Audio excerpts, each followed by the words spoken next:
Ju njohim me përmbledhjen javore të lajmeve. Kjo është Radio 7. Vetëvendosja është e vendosur për kërkuar votim të fshehtë për kreun e Kuvendit Kosovës. Deputeti Arbreshe Kryeziu tha se nuk beson se kanë vepruar jashtëligjshëm.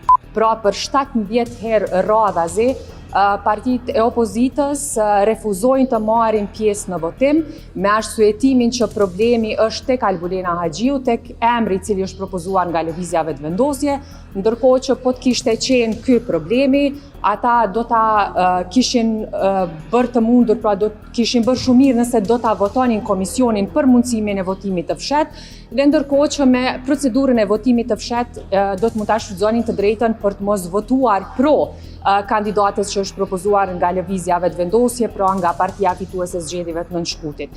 Sipas asaj, shumica është në pritje të përgjigjes nga gjykata kushtetuese. E propozuara e vetëvendosjes për kryetar të Kuvendit Kosovës, Albulena Haxhiu, kritikoi opozitën për mos miratimin e kandidaturës së saj. Ajo tha se nuk e di sepse kundërshtohet nga opozita.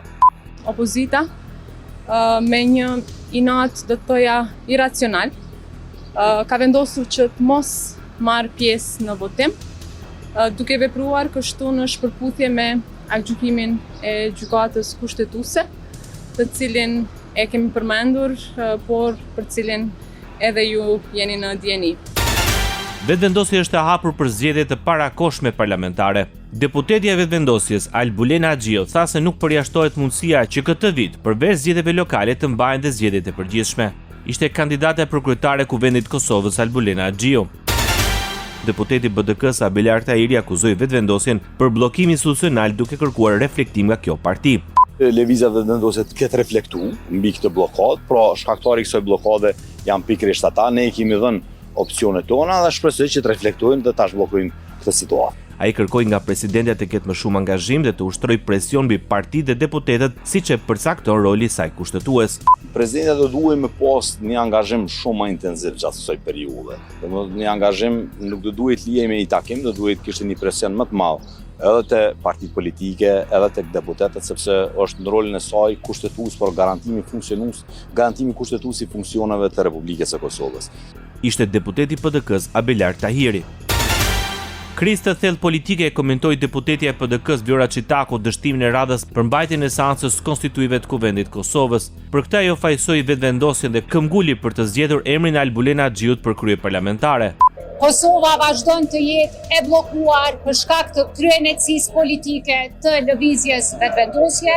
Sot dështuam sërish të konstituojmë institucionet, vendi është në krizë, ekonomia është në krizë, është momenti të mendojmë për qytetarin më shumë se për vetveten. Çitaku theksoi se seanca ishte përpjekje për të akomoduar interesat e disa deputetëve, ndërsa mungoi dhe vullneti për marrëveshje në të mirë të qytetarëve. Ajo paralajmëroi se nëse nuk gjendet një zgjidhje e shpejtë, blokada politike do të vazhdojë të rëndojë mbi qytetarët dhe institucionet e vendit. Sot pat përpjekje dhe fatkeqësisht u kurdis seanca për të akomoduar nevojat e deputetëve e nuk po arrin që të bëjë marrëveshje për të mirën e qytetarit. Ishte Vlora Çitaku. Deputetja e PDK-s Vlora Çitaku i bëri seri shtrirje vetëvendosjes dhe partnerëve të saj të reflektojnë mbi ngërçin politik të shkaktuar. Kuvendi dhe institucionet kanë mbetur të bllokuara dhe po mbajnë peng si shkak i kryenetësisë së një personi. Kosova është më e madhe se sa një emër i përveçëm, tha deputetja e partisë më të madhe opozitare në vend.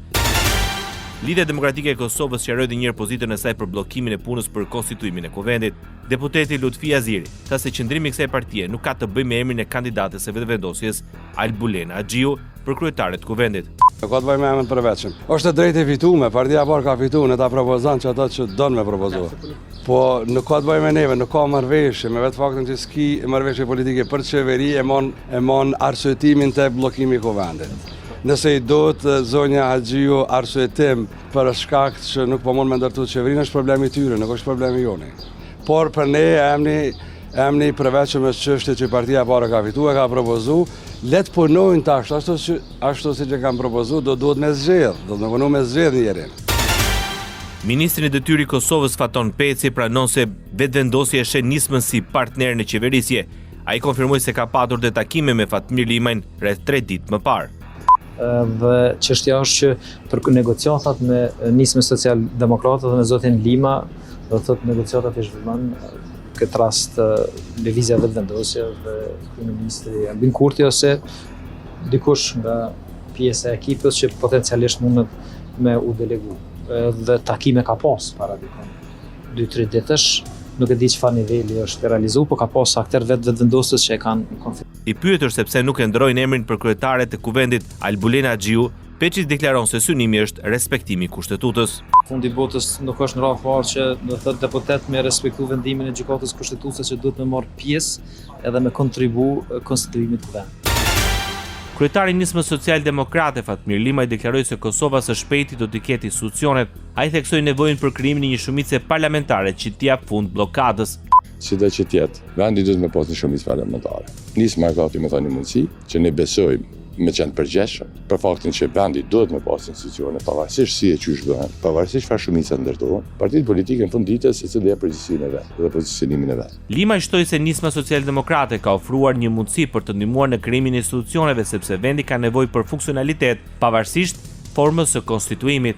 Ne kemi dashur që duke kuptuar situatën, nevojën e pasjes së institucioneve, duke kuptuar që institucionet krijohen vetëm përmes shumicave parlamentare, duke respektuar pozicionimin dhe vullnetin e qytetarëve të Kosovës, ne si parti politike, me ato mundësi që kemi dhe votën që kemi dashur që të jemi të përgjeshëm para votuesve edhe të nismës, por edhe qytetarëve të Kosovës, duke e dhënë një mundësi. Të tjerat secili merr përgjegjësinë e vet. Unë jam i bindur që Kosova shumë shpejt do të ketë institucionet e vet. Ishte Fatmir Limaj, kryetari i Nismës Social-Demokrate. Komisionere për zgjerimin e Bashkimit Evropian Marta Kos bëri thirrje për formim sa më të shpejtë institucioneve në Kosovë. Në Komitetin për Politikë të Jashtme të Parlamentit Evropian, komisionerja tha se pas zgjedhjeve të fundit është thelbësore të formohen shpejt institucionet dhe të ecet përpara me reformat kyçe në gjyqësor, media dhe administratë publike. Sipas saj, një qeveri funksionale dhe kuvend funksional janë thelbësor që Kosova të përfitojë nga plani evropian për rritje. Kosova mbetet i vetmi shtet në rajon me perspektivë europiane për të cilin ende nuk është trajtuar aplikimi për marrjen e statusit kandidat. Komisari i Bashkimit Evropian për dialogun Kosovë-Serbi, Peter Sorensen, kërkoi rifillimin e dialogut mes dy vendeve. Pas takimit me kryenegociatorin Besnik Bislimi, Sorensen tha se planifikohet së shpejti të organizohet një takim trepalësh në kuadër të dialogut. Diskutuam për një gamë të gjerë çështjesh të rëndësishme për normalizimin e marrëdhënieve me Serbinë. Planifikojmë të organizojmë së shpejti një takim trepalësh, shkruan Sorensen në rrjetet sociale. Bislimi tha se ka qenë i paraparë dhe takimi trepalësh, por nuk ka ndodhur për shkak të disa komplikimeve në udhëtim të delegacionit serb. Ministri i Mbrojtjes i Kosovës shpreh shqetësimin që për herë të parë ka një fragmentim në marrëdhëniet e shteteve që përfaqësojnë vlerat demokratike. The real threat I see within the fragmentation that it's very obvious inside of those that are presenting values. Në panelin Perspektiva mbi sigurinë globale, çfarë vjen nga pas në kuadër të forumit ndërkombëtar për gratë, paqen dhe sigurinë, ministri i Mbrojtjes i Kosovës, Eyüp Maqedonsi, u ndal tek rreziku që sjellin konfliktet në Ukrainë, lindjen e mesme dhe tensionet në Azi. Por më e rrezikshme sipas tij është fragmentimi brenda grupimeve që përfaqësojnë vlerat, ndër të tjera, ai kritikoi dhe largimin e shteteve nga parimet demokratike. Forcat e sigurisë Kosovës për herë të parë marrin pjesë në një stërvitje me misionin e NATO-s, KFOR-it dhe ULEX-it dhe policinë e Kosovës në aktivitete trajnuese për menaxhim të krizave në skenar të ndryshëm. Ky ushtrim do të testojë zbatimin e procedurave të menaxhimit të krizave, do të ndihmojë në rritjen e aftësisë subjekteve të ndryshme për të operuar bashkë, thuhet në njoftimin e KFOR-it. Operacioni do të përfshijë një personel prej 600 pjesëtarësh. Maqedonia e Veriut njofton për një rritje prej 3.2% të prodhimit të brendshëm bruto për 3 mujorin e parë të vitit 2025. Sipas të dhënave të Entit Shtetëror për Statistikë, me këto rezultate Maqedonia renditet ndër 5 ekonomitë me rritjen më të shpejtë në Europë, pas Irlandës, Danimarkës dhe Polonisë. Rritja më e madhe vure në ndërtim, më pas në aktivitete profesionale, shkencore, teknike, administrative dhe veprimtari të shërbimeve ndihmëse prej 7.1%, ndërsa informacioni dhe komunikimi ka një rritje prej 4.8%.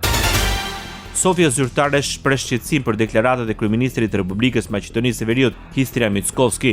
Ministri i Jashtëm bullgar Georg Georgiev tha se integrimi evropian i vendeve të Ballkanit Perëndimor përfshir Republikën e Maqedonisë së Veriut është si në interesin ashtu dhe në prioritetin e Bullgarisë, një investim në arkitekturën e përbashkët të sigurisë të gjithë rajonit. Ministri i Jashtëm bullgar kërkoi të respektohet parimi i meritave. ne këmbgulin në zbatimin e konsensusit të vitit 2022, sepse është ai që mat në mënyrë cilësore dhe objektive progresin e vendit, tha ministri i jashtëm bullgar. Rriten remitancat në Kosovë. Sipas të dhënave të ofruara nga Banka Qendrore e Kosovës në muajt e parë 2025, ka një rritje prej rreth 3.65% krahasuar me të njëjtën periudhë të vitit 2024. Remitancat për muajin prill 2025 arritën në 111.66 milion euro, duke çuar totalin e 4 mujorit të parë 402.93 milion euro. Deri në fund të marsit të këtij viti vlera e përgjithshme e remitancave arriti në 291 milion euro. Ndoqet përmbledhjen javore të lajmeve. Kjo është Radio 7, zëri pozitiv i qytetit.